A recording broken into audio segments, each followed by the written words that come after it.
पछिल्लो 24 घण्टामा 38 कोरोना संक्रमित थपिएसँगै प्रदेश 1 मा कुल संक्रमितको संख्या 29,812, हालसम्म कोरोना जितेर घर फर्किनेको संख्या 28,431। मुख्यमन्त्री तथा नेकपा संसदीय दलका नेता शेरधन राईले नेकपा संसदीय दलको विधान विपरीत आफू विरुद्धको अविश्वास प्रस्तावमा हस्ताक्षर गर्ने थप एकजना प्रदेशसभा सदस्य उपेन्द्र घिमिरेलाई गरे निलम्बन। यो सँगै निलम्बित प्रदेशसभा सदस्यको संख्या 16।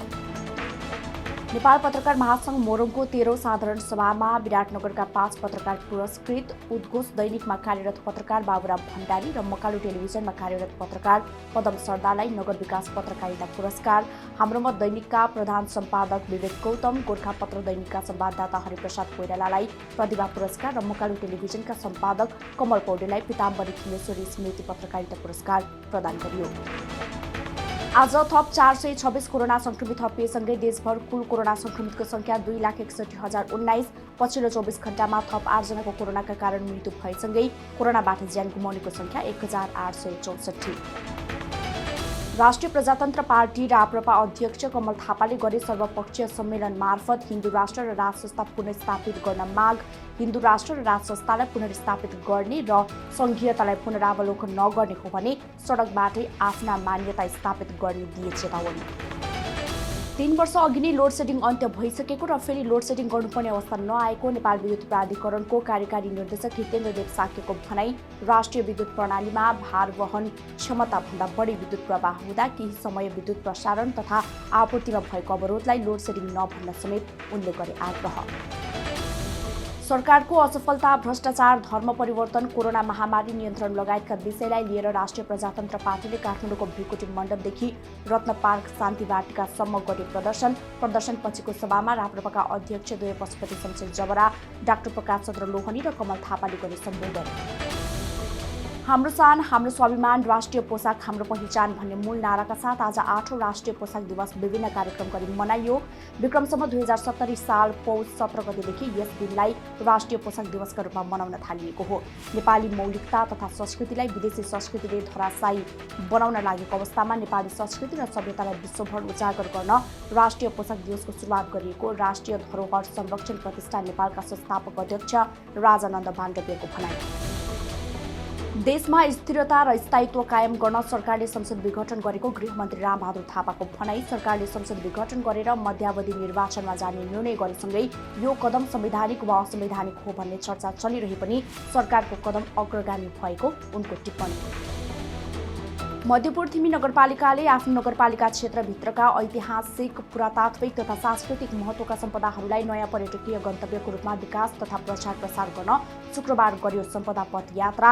सम्पदा पथ यात्राले देशको प्रमुख पर्यटकीय गन्तव्य मध्येको एक मध्यपुर थिमी खुल्ला रहेको सन्देश दिएको नगर प्रमुख मदन सुन्दर श्रेष्ठको भनाई।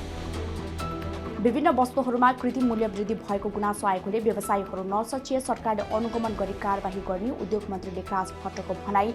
दाल, फलाम, सिमेन्ट लगायतको वस्तुहरूमा अत्याधिक महँगी बढेको गुनासो आएकोले मूल्य वृद्धि नियन्त्रण आफै गर्न उद्योग व्यवसायका संगठनहरूलाई उनको आग्रह। चिनिया कम्युनिस्ट पार्टी अन्तर्राष्ट्रिय विभागको प्रतिनिधि मण्डलको नेपाल भ्रमण दुई पक्षबीचको सम्बन्ध अझ बलियो बनाउन भएको कुरा चीनले दोहोर्यायो।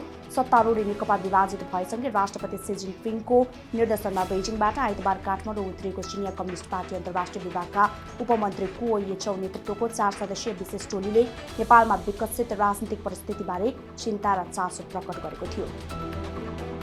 जनता समाजवादी पार्टी नेपाल र नेपाल कम्युनिस्ट पार्टी एकीकृत मार्क्सवादी पार्टी बीच एकताको घोषणा। नेपालमा लामो समयदेखि चलिआएको लोकतान्त्रिक आन्दोलनमा श्रमजीवी, उत्पीडित जनता, राष्ट्रियता, महिला र शिल्पी समुदायको मुक्ति आन्दोलनलाई एकताले शक्ति प्रदान गर्ने जसपा अध्यक्ष महन्त ठाकुरको भनाई।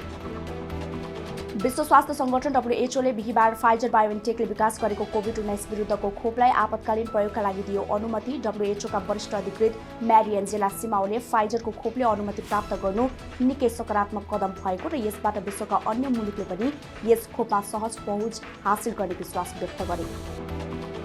चीन सरकारले सिनोफार्म कम्पनीले विकास गरेको कोरोना भाइरस विरुद्धको खोप प्रयोगका लागि दियो अनुमति। खोप कोरोना भाइरस विरुद्ध 79% प्रभावकारी भएको पुष्टि। यसै वर्षको हिउँदसम्ममा लाखौं व्यक्तिलाई खोप दिइसक्ने चीन सरकारको योजना। कोरोनाका कारण 2020मा रोकिएका अन्तर्राष्ट्रिय तथा राष्ट्रिय स्तरका धेरै खेलकुद प्रतियोगिता 2021मा आयोजना हुने। 2021मा नेपालले ओलम्पिकदेखि एसियन भलिबलसम्म खेल्ने।